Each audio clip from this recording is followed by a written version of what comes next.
Rise and shine on Australia's Vision Christian Radio.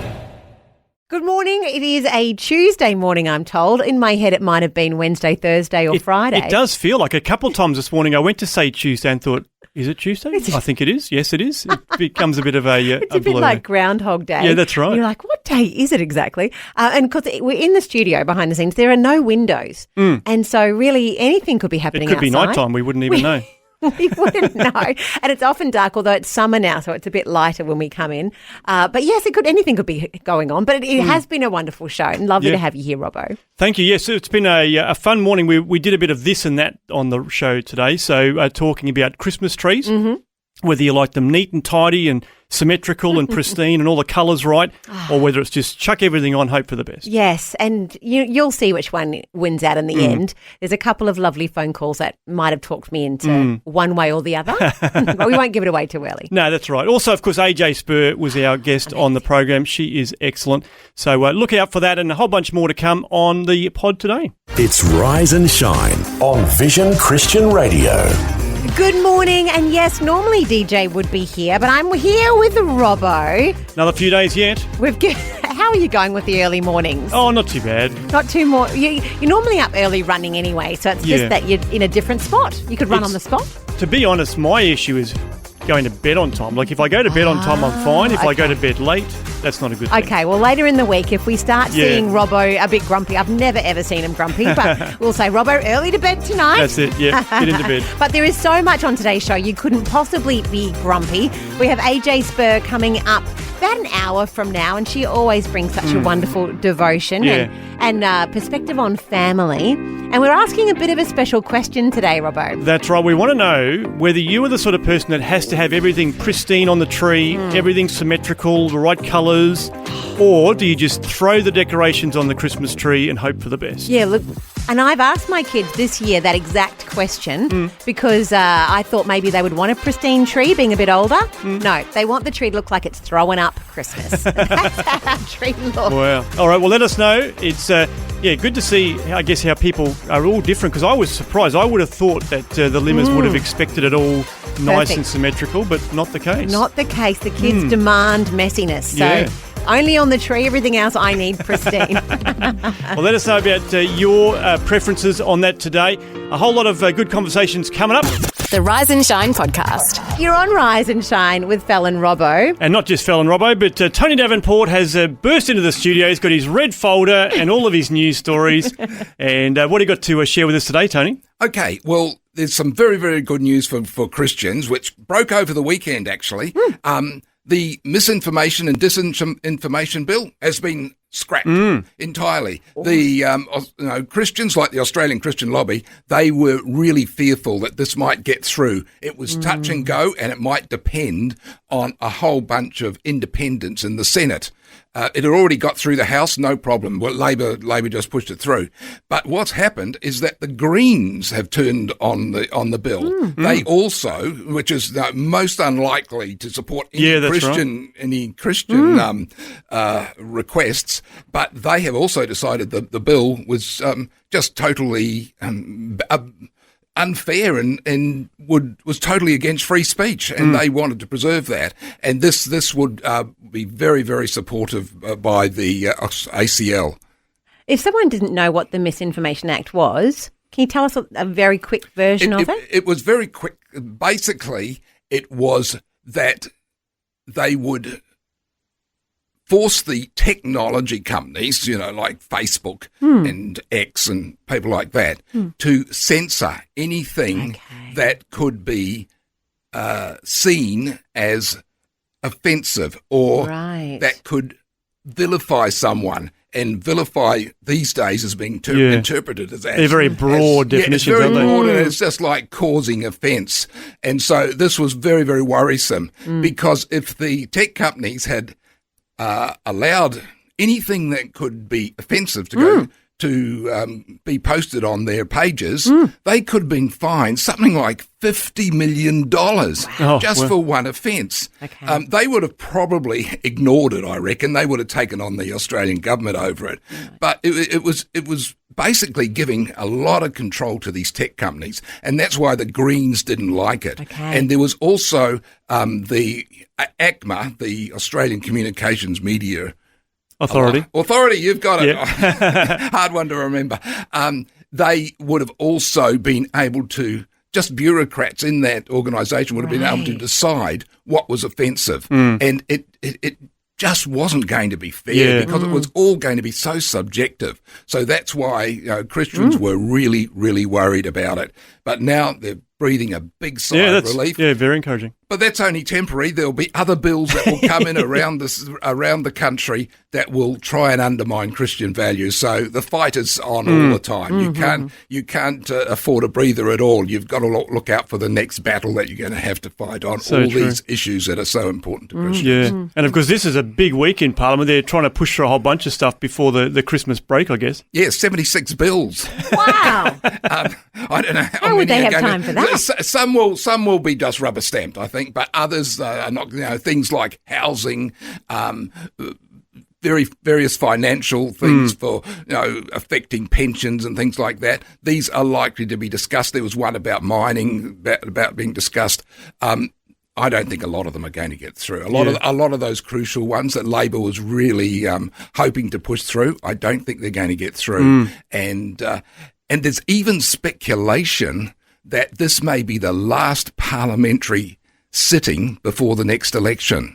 What? Yeah, that they may go for an early election because we're not getting those interest rates coming down. And the longer they keep at that high level, the more frustrated Australians are going to be. Yeah. Okay, well, that's interesting. Well, yeah, we'll certainly keep an eye on that over the Christmas break. And, yeah, who knows, we might be going to an early election in the first part of 2025. Thanks for streaming the Rise and Shine Daily podcast. Please subscribe to the show. Rate it on your favourite podcast platform. And share the link on your socials. It all helps get the word out. Someone we love coming in is Tony Davenport. And I wonder, actually, if you could tell my kids it's going to be okay, Tony, because there is one news story. We don't often talk news with our kids. Well, we try to be current, but all weekend, all I heard was this social media bill.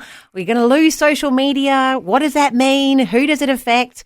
Do you have any updates from it? Yes, and it's likely to get through. I forgot to mention it before. It's one of the bills that is likely to be passed this week. Okay. It means that kids under 16, they will not be allowed to access social media unless there's special reasons. Okay. And that is likely to be getting, all parties are likely to support that. Okay. And it's likely to get through. But it will not take effect until another year, end of next year at the very earliest. So they've left a lot of breathing space to work out some of the fine details because they still don't know exactly how they're going to monitor whether the person on the Facebook page or the X page or what other pages is a child. Well, that's the thing, because people are saying the digital identity, are we all then going to have to sign up to be... Yeah, I think that will be resisted if they try to bring in some kind of, digital footprint or something. Even a facial recognition, because you saw what happened in Bunnings recently. They've been forced to take out their facial recognition cameras, so anything could happen. Anyway, I'm going to diverge now and segue into a Bible question for you. Oh. Now, according to Jeremiah 52, who was King Nebuchadnezzar's commander that set fire to Jerusalem? Okay. You don't know? No. Okay, so you fail. You cannot... It's a bit early in the morning to fail. Yeah, that's right. You cannot enter the Bible Bee. Oh. Now, have you heard about the Bible Bee? I've heard of the Bible Bee. Yeah, It's been around for a while. It's very American. It's like the spelling bee.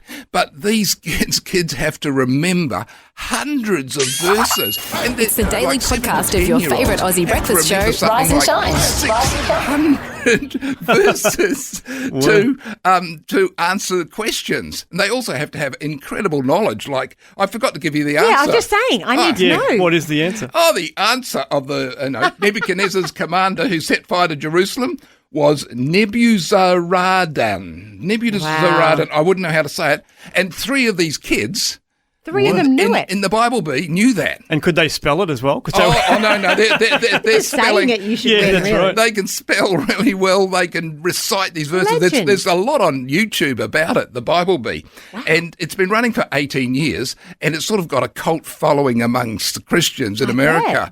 And the New York Times, which was a little bit left-wing, did a story about it, and they were actually quite impressed. They said the competitors, and that's about 360 aged from 7 to 18 this year, they represented a kind of demure poise and wholesomeness to which many Americans are nostalgic.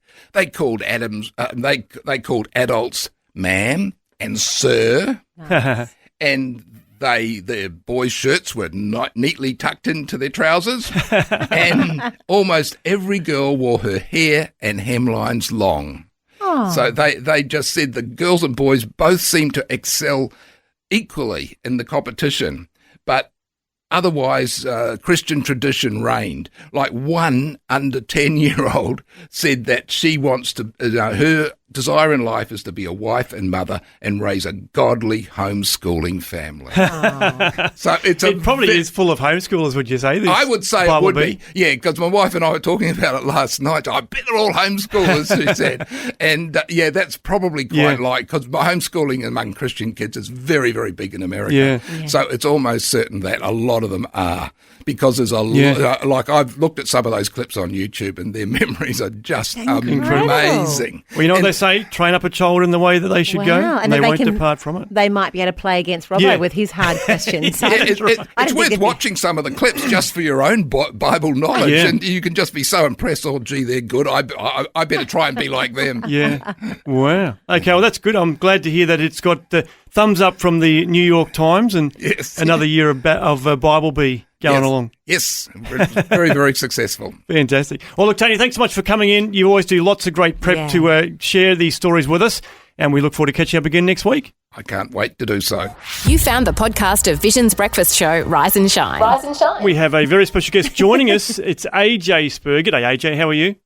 Really well, thanks, guys. So good to have you with us again. Now, well, AJ, before I know you'll have like a wonderful parent moment to talk to us about, but at the moment, all I can think of is Christmas trees. We've had a bit of a discussion this morning about whether or not you have like a completely neat sort of Pinterest-style Christmas tree, you know, like those beautiful Maya Christmas trees, or whether you just let the kids go hammer and tong in it and it just looks like Christmas threw up on your tree. Which way do you guys go?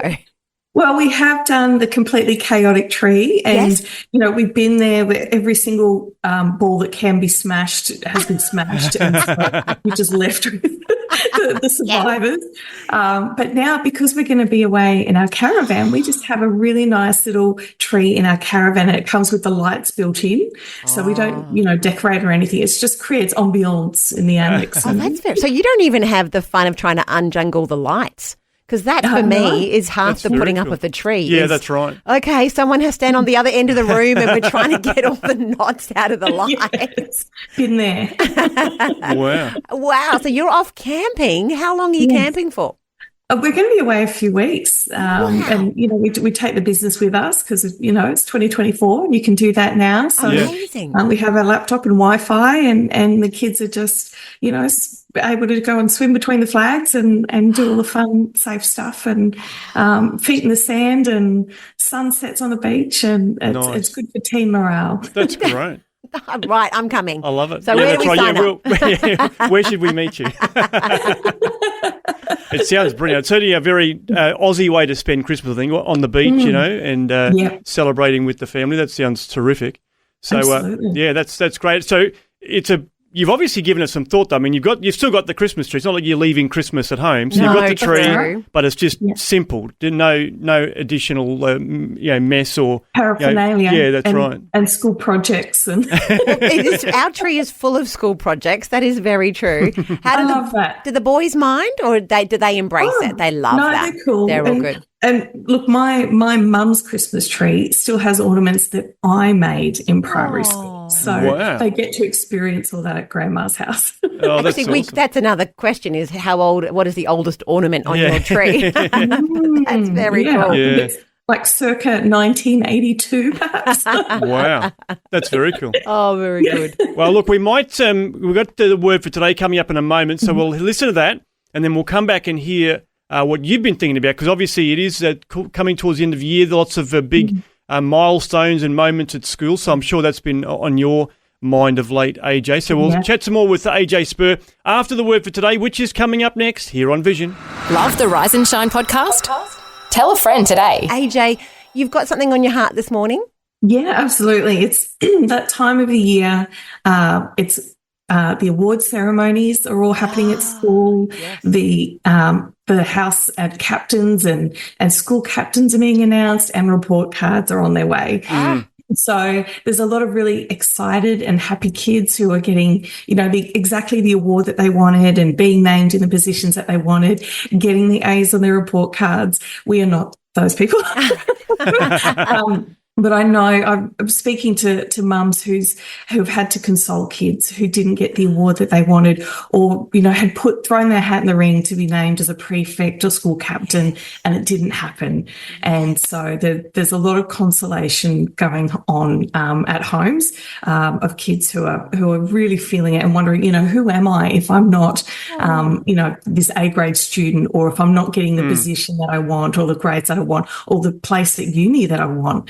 Where to from here? Yeah, that's a good point, isn't it? Because obviously that's something that can develop early, that whole identity in a result or in a position or whatever. And so I guess we need to, or I guess it's an opportunity, isn't it, for us to start to instill that idea of, what is my identity? What am I based on? Am I based on an activity or a result or something more than that? Yeah, absolutely. And, I love reading the Gospel of John. There's just such a peace and a warmth in his gospel. And I love the way that he describes himself. And it sounds like he's a little bit too self-confident, but he always refers to himself as the disciple Jesus loved. Yeah. Like that is his identity. But I don't think he's saying it as like this is an exclusive thing, like I'm his favorite. I think he's saying that that's who we all are. We are all the disciple who Jesus loved, and we can all walk in that, no matter what result we get at school, what position we get at uni, what promotion or not that we get. Our identity first and foremost and always is beloved of God. And beautiful. I remember speaking to a colleague at a workplace that I was at, and he'd just actually returned after having a nervous breakdown. He had been striving and struggling, and he'd spent months in an institution just trying to figure out what it's all about. And he said to me, I think we have three identities. There's who we are when we're with people we know, then there's who we are when we're with strangers, and then there's who we are when we're alone. And I said, well, you know what? Actually, you have one identity. And I said, I know exactly who you are. And he looked at me terrified. He goes, oh, who am I? I said, you are loved. That's your identity. That's it. That's all. And everything else that you do from that position of being loved will change forever once you realize that. And he started to have tears running down his cheeks. He said, no one has ever said that to me before. Wow, that's amazing. So somebody needs to hear that today. That's no right. matter what's going on in your life, no matter what you have done, your identity is always and ever, first and foremost, you are loved. That's beautiful. It reminds me of I'm not sure exactly who said this, but it's a saying that I've been repeating and reminding myself even in the last 12 months that there's nothing you've ever done that makes God love you less, and there's nothing you need to do to make him love you more, because you are loved. Like God loves you just because of you're you. You don't have to do anything. You don't need to strive. You don't need to live in shame. God loves you just as you are. Beautiful. So, it really is a great, truth to grab a hold of, isn't it? Because it can make a huge difference. And I guess it also gives you a sense of confidence as well. It's like, I don't need to, prove myself. I can just, rest in that love. Yeah, that's beautiful. That's right. That's brilliant. Well, AJ, thank you so much. I'm just thinking of all those mums having conversations with their kids. If you've got a mum out there and they're like, yes, I'll tell my teenager they're loved, and they're like, but I'm not wearing a badge for that. I'd love a badge. Do you have one more tiny piece of advice as you enter into that conversation? Yeah, that's a really good point, because I think a lot of that is to do with I want others to see something in me, and so I think there is a lot to be said for teaching our kids that who you are in Christ is enough. It doesn't matter what anyone else out in the world sees or is. And, I went through this when I became a mum, and I didn't have a business card that said who I am. Yeah, that's right. Yeah. 100%. That was a big identity crisis for me. Yeah. And I had to learn to just rest my identity in him. And no matter what else, where I live or what my kids are doing, or, when other kids are sleeping through the night and mine are not, yes. I am still God's beloved. Oh, brilliant. Maybe we just need a badge saying that. They can wear that to school. I'm God's beloved. That's it. Done. Yeah. Better than a prefect any day. Exactly. That's right. Absolutely. Fantastic. Hey, thanks, AJ. Really appreciate you sharing that with us, reminding us of that. I guess it's something we can learn at any age, really, isn't it? You can grab a hold of that truth. So thanks again, and appreciate it. And when do you actually head off on your camping trip? Is it? In a couple of weeks. Okay, so we might get you one more time. We may catch you again, hopefully, before you get away. But all the best for that, and thanks for your time today. Bless you guys. Subscribe and listen to the Rise and Shine podcast in the free Vision app. It's easy and available everywhere. You're on Rise and Shine with Fel and Robbo. And Robbo, we're getting a bit Christmassy, not too Christmassy, not going crazy. Well, I was getting Christmassy yesterday. I was listening to all the Christmas music that we're going to be adding in the next few weeks leading up to Christmas. Can we put some in early? Oh, maybe. Well, it is actually all in the system now. So I was going through and there's some really good songs coming up, actually. I can't wait. Looking forward to it. Oh, well, we could do with some in our house because it started already. And I went for a bit of a drive with Bella yesterday, and she went through a whole Christmas list, and I thought of songs, and I thought, I think we're going to need more than that, because I'm going to go a bit crazy if we just listen to those ones. I did say I think Vision have a pretty long list. We're going to have to pop some of them in for her. Yeah, absolutely. Well, there's definitely a long list of some new stuff. Oh, obviously, we've got all the old classics as well, but there's quite a few new songs that have come through this year for Christmas, so looking forward to hearing them from next week. But we might pop a couple in this week just to give it a try. There you go. I'll twist your arm. But look, it is the week where most people are putting up their Christmas tree, or perhaps getting it out of the box and ready to go. Yeah, or at least thinking, where is the Christmas tree? That was the question for us. Bella was like, did you throw that thing away? I was like, no, I'm pretty sure it's here somewhere. But there was a discussion in our house because our kids are getting a bit older. And so I'd said to the girls in particular, would you like me to create a Pinterest Christmas tree? Would you like it to look like a Maya one? I could get matching decorations. I could make this thing look beautiful. Yeah. And they were very, very clear. No, Mum. We like it messy. Wow. We like it to look like it's throwing up, because it's got even the colour of the tinsel. We've got gold and silver going on. We've got pink and blue and red. Right. And it is a mess. Yeah, but that's the way they love it, apparently. And is that the way you love it? Because I wouldn't expect that would be your preference. Look, I do love... Sorry, kids. I do love that there is, that the kids have put it together. Yeah. I would love it to be. I was really hoping they would say, yes, Pinterest it up, Mum. Because that's what I was expecting would be that you'd be that way. Yes. Down the track I might. But we do have, as AJ said, lots of the kids' decorations on there. And so there's, all the favourites. All the handmade stuff. Yes. Yeah. And when they were little, we started a bit of a tradition that they would all buy a new decoration every year. They could choose it. Oh, yeah. So there's some, obviously odd assortment of what a 3-year-old would choose on that tree. Yeah, that's How do you cool. do it though, Robbo? Would you be a neat and tidy? Definitely. In fact, it's part of my hesitation with putting up the Christmas tree. Well, there's two parts, actually. It's One messy. is that my son was born on the 7th of December. So we always said that the birthday came first and then we'd do the tree. So that was always the hesitation. Sure. But then, secondly, my hesitation is that I like it to be neat. And so you sort of think, and because I'm not very creative, so I sort of go, that's not quite right. And then and so there's lots of, I just think, it's best if someone else does it, really. Like the rest of the family, traditionally they'd all get involved, and how it turns out is great. But because then you got little bits of tinsel on the floor and vacuum this up. The tree's all over the floor still. I can't even vacuum it up. It's a mess.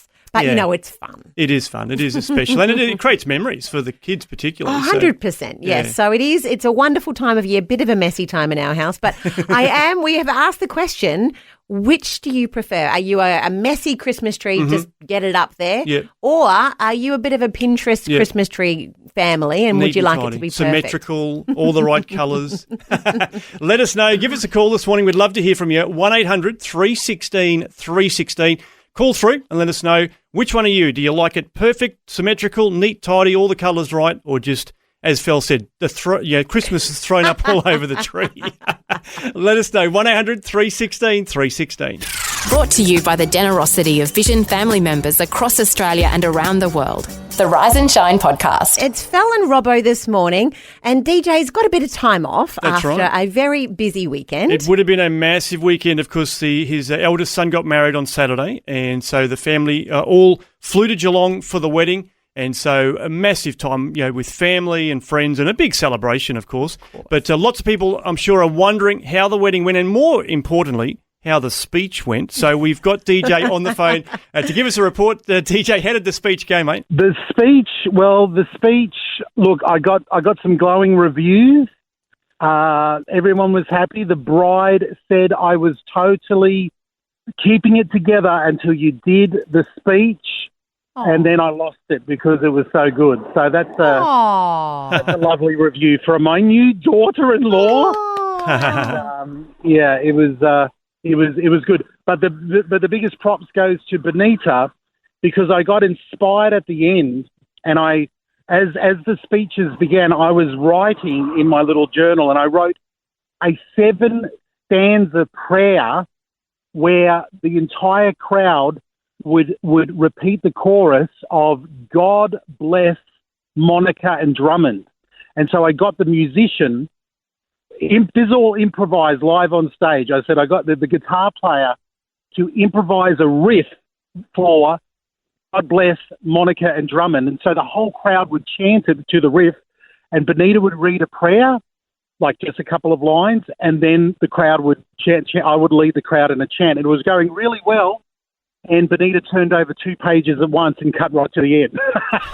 Well, it might have helped with the short and sweet. That's right. Request, Yeah. So. I said to her, very well done of cutting it. And she obviously didn't know that she was doing it, but I was like, no, it worked out for the best because I was getting carried away there. So it was all good. It was all good. She knows what she's doing. Don't worry about that. No, I'm sure she does. Now, tell us about the wedding. How was it? Oh, look, it was absolutely. It was an absolute scorcher in Geelong. I think the top temperature was around about 37 degrees. Oh, wow. Yeah, and so it got quite hot during the day. But listen, it was fantastic. Just as everybody involved in a wedding knows, it goes by too fast. It's it all flies past.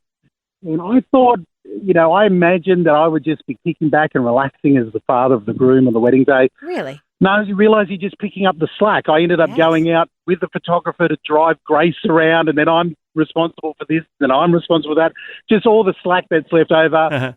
I was basically grabbing it up and saying, all right, don't worry, we'll go with it. But no, look, a wonderful, wonderful, amazing day. Very blessed. Excellent. Very blessed. So glad to hear that it's gone smoothly. And yes, now you can relax and catch your breath, which is a nice thing. Yeah. But thanks for the update, mate. It's nice to hear that everything went well for the happy couple, and I look forward to having you back when you're ready. You can enjoy some time with family while you can get a sleep. You can get a sleep in again, Robbo. Yeah, that's right. Yeah. That is right, actually. I don't think you'll mind a bit of a sleep-in. Not at all. Wait a minute. Are you telling me Vision's breakfast show is now available around the clock? And on demand. Incredible! The Rise and Shine podcast. Rise and Shine. See? Oh, nice. Christmassy. Because we're talking all things Christmas trees this morning. It's the weekend for it. If you've been putting it off, we're now less than a month to go until the big day. It's probably time to brush off the Christmas tree. That's right. Find it wherever it's been hiding. In the roof, I don't know where you've got your Christmas tree, but this is the weekend where families who've been putting it off, this is the weekend to pop it up. That's it, exactly. Well, Sunday is the 1st of December. So, I mean, even if you did it Saturday, you could, it's okay. Well, it's all right. We've had ours up for a couple of weeks now, but the question is that has arisen in my house, arisen, there's a new word for you to use today, is do you have a Christmas tree that's neat and tidy, or do you have one messy? Or we've got a couple of comments coming in on Facebook. Perhaps there's other options altogether. Oh, my goodness. So there you go. Have more than 2 options. Well, sorry, it's not this or that or something else. Well, Mazza says she's gone to a felt tree on the wall. She's like, no tree for me. Wow. I'm just going to put something on felt, like 2D. Sunday school. Yeah, you know that's right. how much we love those felt boards. I actually would think that would be so much fun. Yeah. I might do that as well. Cool. There you Well, that go. certainly keeps it neat. There's no no arguments or anything. So. Well, Gail is voting for packed but perfectly symmetrical. So she likes it to be full but fully symmetrical as well. Whereas Judy's telling us on Facebook, minimalist over the years. There used to be lots of tinsel, but now there is none. Having a look at my tree, Judy, I can see why. We probably have far too much tinsel and of all different colours and varieties. So I can see why eventually you just go, that's it. It's all gone in the bin. Less is more when it comes to tinsel. We've had a text in from Karen as well. She says, I love a messy Christmas tree. Oh, good on you, because I still have handmade decorations from the kids when they were in kinder and primary school. So she's kept those for a long time. That's sweet, isn't it? It is. Well, it is sweet until it becomes a war. Yeah. So in our house, Millie made a kindy, this photo one. You know, it's got, and they're the cutest, aren't they? Yeah. And she's decorated around it from when she must have been 3 or 4. Well, she insists on trying to put that on the top of the Christmas tree. So it's on top of the star. And of course, the other kids can reach there. Now, Josh is like, nah, that's coming down. So every day there's a bit of a fight over where that decoration should sit. Classic. That's funny. Well, let us know whether you are a messy Christmas tree family or a neat one, if it's all got to be perfectly symmetrical and the colours, matching. Let us know. We'd love to hear from you. You can do what the others have been doing, Facebooking and texting, but we'd love to hear from you. Give us a call, 1800 316 316, and be a part of our conversation this morning. Do you like messy Christmas tree or neat and tidy? Let us know. I've heard of all-day breakfast on the menu. But here's a brekky show available 24/7. Thanks for streaming the Rise and Shine Daily Podcast. We're getting a little bit Christmassy, like not crazy, just a tiny bit. And I was thinking, Robbo, I've actually know a family, and I won't say who, where the mum decorates the tree and they've got a whole second tree for the kids. Oh, right. So there's another option again. Yes. I guess I could go to that extent. You could have both. Yeah, so you got the neat tree and then the kids' tree. You could have both. We have put it up on Facebook and have asked you this morning, what do you do in your family? Are you neat or are you, well, as I like to say, does Christmas throw up on your Christmas tree? Well, we've had a call through from Catherine to answer this question. Are you a messy Christmas tree or do you like it all neat and tidy, Catherine? If I had my way, I'd have it probably neater than what we've got it. Yes. But it's let's be honest, we decorate it mainly for the kids. And so it's the kids who decorate the tree. Yeah, and right. so it's probably messy. Yes. I would say it's messy. Yeah. But it's getting neater as they get older. That is true. This year the kids at least said to me, we need to put decorations on the back of the tree, Mum. So they were out the back. You know, when they're little and it's like on your third of the way up the tree and it's just packed at the front and there's nothing anywhere else. Yeah, I told them they need to make sure they decorate all sides of the tree because we've got it in a corner where we've got 2 corner windows joining. Ah. And it looks out into the front of that front yard. Beautiful. Oh, nice. It's in this nice little nook area, and so like you've got to decorate all sides of the tree. But I think the tinsel's getting less and less each year. Yes. Just I because might of do the that. cats. Okay. I have a cat that loves tinsel. Okay. Right. I hadn't even thought of Yes. pets. Cats, yeah, cats are a real drama when it comes to Because Christmas dogs trees. just don't care. Mm. But a Yeah, cat. they don't climb the tree. I've trained them not to climb it, Okay. but they do like sitting underneath it, and they do like playing with the tinsel. Classic. And then poor Cameron, my 12-year-old, he wanted to build a Christmas train out of Lego to go under the tree, Brilliant.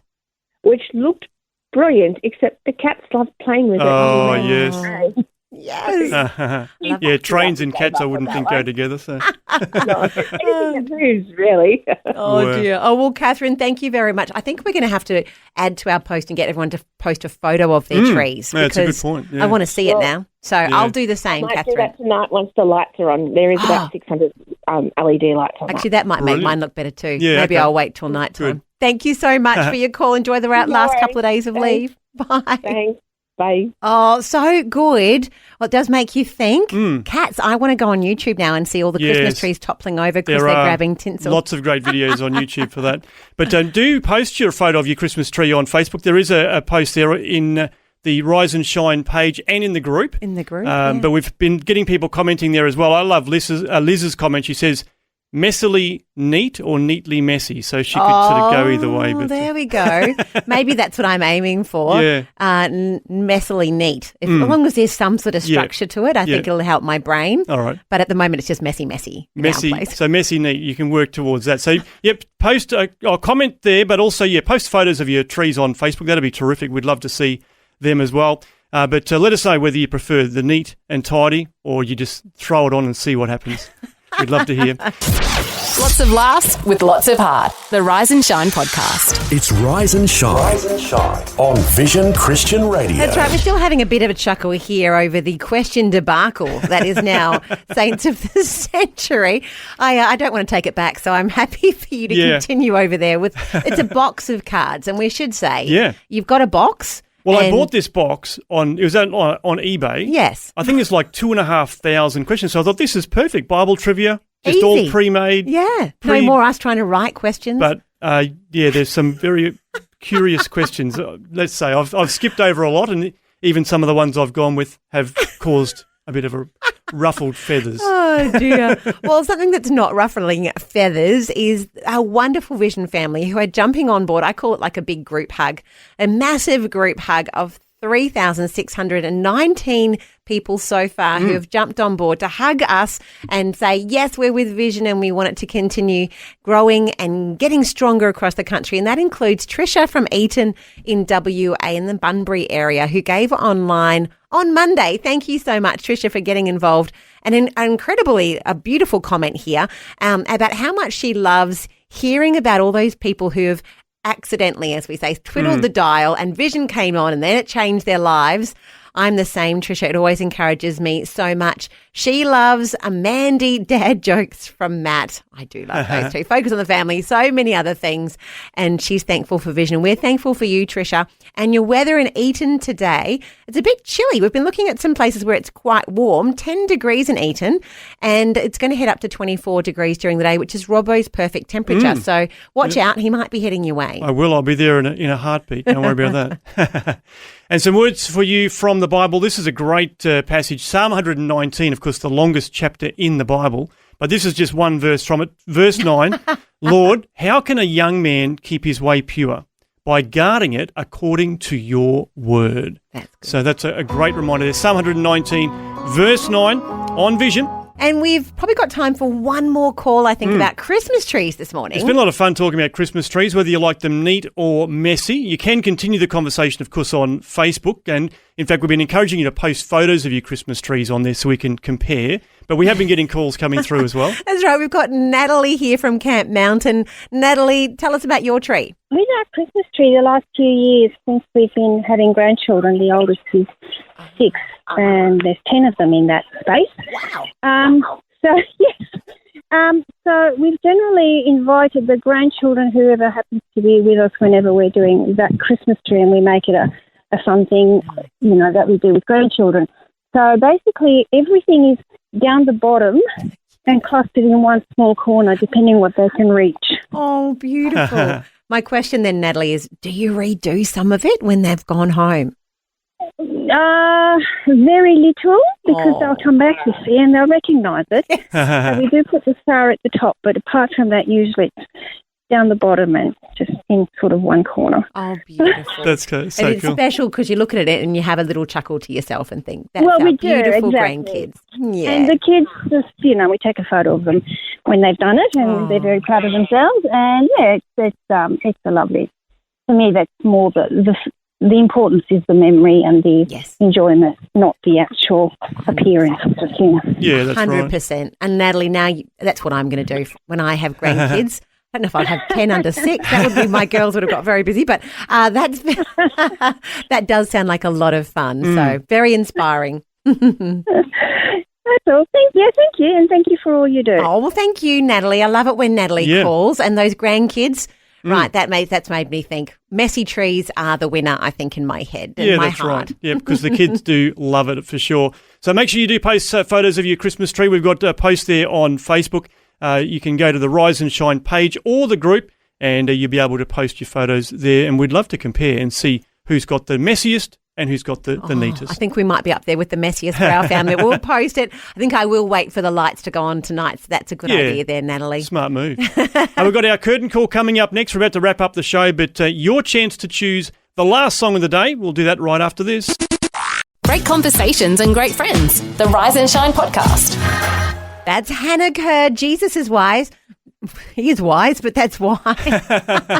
Thanks to Teresa for that one as well. And maybe there's a new song that we should have, Jesus is Wise. That's right, yeah. That'd be a good song. There you go. I might become a singer just so I can sing that. But, anyway, it is time, as you might have guessed, for us to go. I think That's by the time right, you start getting songs wrong, it's time to leave and hand it over to the professionals That's for the rest of the day. Yeah, the rest of the crew will keep us in perfect order for the rest of our Tuesday. Neil is for sure. Yeah, absolutely. But look, we've got some good stuff coming up, of course, when we return tomorrow. In fact, we're going to do this. Typically, we do it the first Wednesday of every month. Yes. But we missed the last time because it was actually during Visionathon that we would have done our prayer time. So we thought, let's do it a little bit differently. So we're going to spend an hour in prayer tomorrow, and we'd love you to let us know what we can be praying for you for.